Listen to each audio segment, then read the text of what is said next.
A look at the last four in and first four out, according to our Jerry Palm. Memphis, Florida, VCU, and Wake Forest still have a shot. First four out. You got UNC, who's been trending since then at 22-8. Michigan, we just saw what happened to them. Rutgers and Indiana. A lot of love for the Big Ten. We'll see how that pans out, of course, the closer we get into the weekend. All right, let's bring in the man himself, senior college basketball writer Jerry Palm, to break all this down and put a bow on what we saw last night with some of those bubble games. Starting with Oregon, though, catching a snag at Washington. You said this might happen on this road trip, this one against the Huskies. How does this kind of impact their tournament hopes, though? Yeah, it's a pretty damaging loss because they're running out of games. You know, they have one regular season game left and the Pac-12 tournament. And right now, this is a 500 team against, or one game under, really, against Quad 1, a game under against Quad 2, a game over against Quad 3. I mean, they're 500 against any level of competition you want, but the problem is that's not going to be good enough to get into the field. They're going to have to do better and string a few wins together, starting with the Washington State game. You know, you never know what you're going to get from Oregon. They might go into that Pac-12 tournament and lose the first game or win the whole thing. In between seems a lot less likely. You see it there, of course, Oregon 17-12. The Quad 1 opportunities, not so much on the door. Of course, that last game at Washington State, we'll see how that pans out. Meanwhile, Michigan, another team that couldn't afford a loss. We saw what happened to them. Iowa beating them by 12 in Ann Arbor. Do they still have a chance based on what we saw last night? And, of course, the schedule not playing in their favor. Well, yeah, I mean, that's why last night was so important. They had a home game against a team that could help them. But really, Michigan's problem all along has just been their overall record. And, you know, now they're 16-13 again, below that 4 games above 500 historic threshold.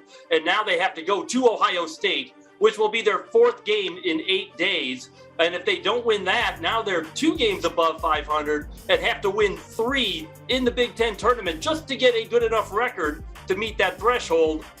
Boy, that's an uphill climb. That Ohio State game is now vital, I think, for Michigan. Resume not looking good for the Wolverines, but if you're Memphis, the Tigers are feeling pretty good so far, picking up their 3rd straight win, 18th of the season, as I mentioned earlier.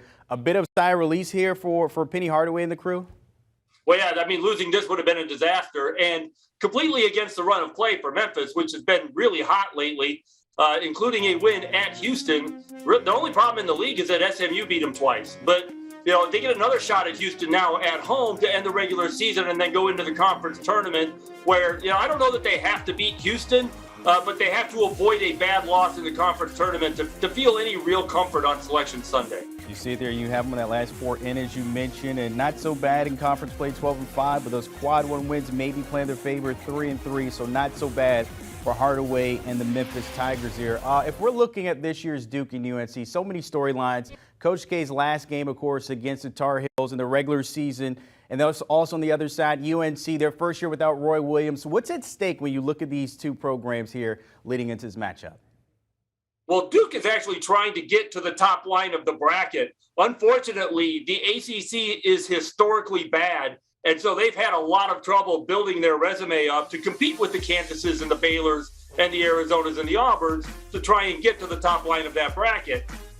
But there's still hope for them to be able to do that. For North Carolina, it's let's just get in the bracket.